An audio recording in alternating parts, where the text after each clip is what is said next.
Today I am here to review the Sopoby 125 piece heat shrink copper wire connector. These are terminals.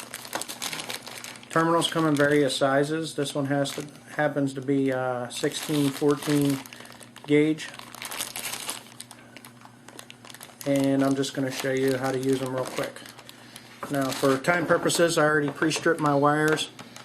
If you look at your little connector here, you'll see a little line in the middle of it. From the tapered edge to the middle of the thing, that's how much you want to strip your wire, so that when you put your wire in, your rubber insulation on your wire will go all the way up to that tapered point. And that's ideal for connecting your wires. So I'm just going to put the first one in, and I'm going to use my wire strippers, and I'm going to crimp that down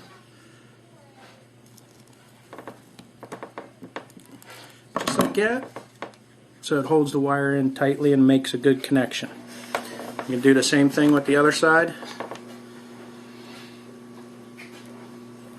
just like that.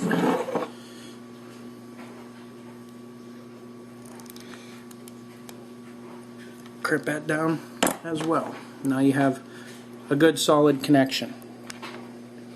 Now to make it more waterproof, take our heat gun. This is just a standard heat gun.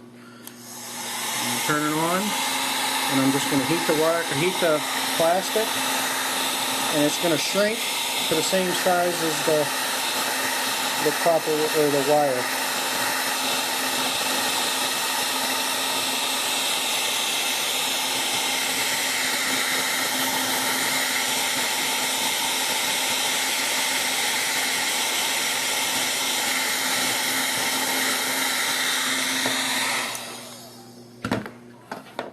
I'd give that a little time to cool off, but once it cools off it should be pretty stiff, and you'll have a good solid connection with good insulation. It should be pretty sealed for water.